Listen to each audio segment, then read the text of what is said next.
మరి పుట్టగొడుగుల్లాగా వెలిసి మరి అలా పేద మధ్యతరగతి చెందినటువంటి విద్యార్థులను చదువుకోవాలంటే అబ్బో ప్రైవేట్ పాఠశాల అనే విధంగా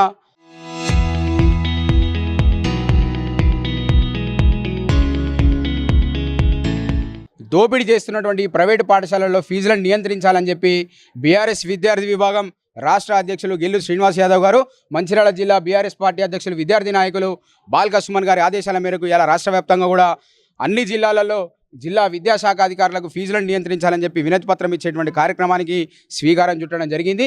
మరి రాష్ట్ర కమిటీ ఇచ్చినటువంటి పిలుపు నేపథ్యంలో మంచిర్యాల జిల్లాలో ఇక్కడ ఉన్నటువంటి విద్యాశాఖ అధికారికి కూడా మేము ఇలా వినతి పత్రం ఇచ్చిన బీఆర్ఎస్వి ఆధ్వర్యంలో ఏంది అని అంటే, ఇక్కడ ఉన్నటువంటి ప్రైవేట్ పాఠశాలలు ఏదైతే అక్రమంగా ఫీజులు వసూలు చేస్తూ కేవలం విద్యను వ్యాపారంగా చేసుకుని ధనార్జనే ధ్యేయంగా పనిచేస్తున్నటువంటి ప్రైవేట్ పాఠశాలలో నియంత్రణ కమిటీని వేయాలని చెప్పి మరి ప్రభుత్వం ఏదైతే చెప్పిందో ఈ ప్రైవేట్ పాఠశాలలో ఫీజుల కోసం నియంత్రణ కమిటీ వేస్తాం, ఫీజులు తగ్గిస్తాం, పేద మధ్య బలహీన వర్గాలకు చెందినటువంటి విద్యార్థులకు తల్లిదండ్రులకు చదువు భారం కాకుండా చూస్తామని చెప్పినటువంటి ముఖ్యమంత్రి విద్యాశాఖ మంత్రి రేవంత్ రెడ్డి మాట తప్పి ఇలా ప్రైవేట్ పాఠశాలలకు వత్తాసు పలుకుతూ ఇలా విద్యార్థులను తల్లిదండ్రులను కూడా మోసం చేయడం జరుగుతూ ఉన్నది.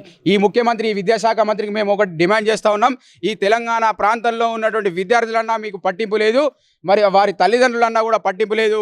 వారు రెక్కాడితే కానీ డొక్కాడనటువంటి పరిస్థితుల్లో ఉన్నటువంటి పేద విద్యార్థులు ఇలా ప్రభుత్వ పాఠశాలలో చదువుకుందామంటే కనీస వసతులు లేవు, ప్రైవేట్ పాఠశాలలో చదువుకుందామంటే ఇలా అక్కడ ఉన్నటువంటి యాజమాన్యాలు వేలాది రూపాయలు వసూలు చేసి ఇలా పేద ప్రజలను నడ్డి విరుస్తున్నారే తప్ప మరి విద్యార్థులకు చదువు అందేటువంటి ఆస్కారం లేదు. కాబట్టి మేము ప్రభుత్వాన్ని డిమాండ్ చేస్తూ ఉన్నాం. బీఆర్ఎస్ విద్యార్థి ఆధ్వర్యంలో ఇక్కడ ఉన్నటువంటి ముఖ్యంగా మంచిర్యాల జిల్లాలో ఉన్నటువంటి ప్రైవేట్ పాఠశాలల్లో అధిక ఫీజులు ఏవైతే ఉన్నాయో వాటిని నియంత్రించాలి.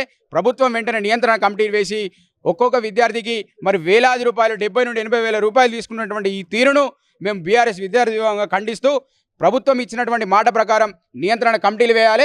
ప్రభుత్వ పాఠశాలలో చదువుకునేటువంటి విద్యార్థుల సమస్యలను పరిష్కరించాలి. వాటిని పరిష్కరించి చదువును దగ్గరగా తీసుకురావాలని చెప్పి కూడా ఈ ప్రభుత్వాన్ని మేము డిమాండ్ చేస్తూ ఉన్నాం. లేని పక్షంలో బీఆర్ఎస్ విద్యార్థి విభాగం ఆధ్వర్యంలో రాబోయే రోజులలో ఉధృతం చేస్తామని చెప్పి కూడా ఈ సందర్భంగా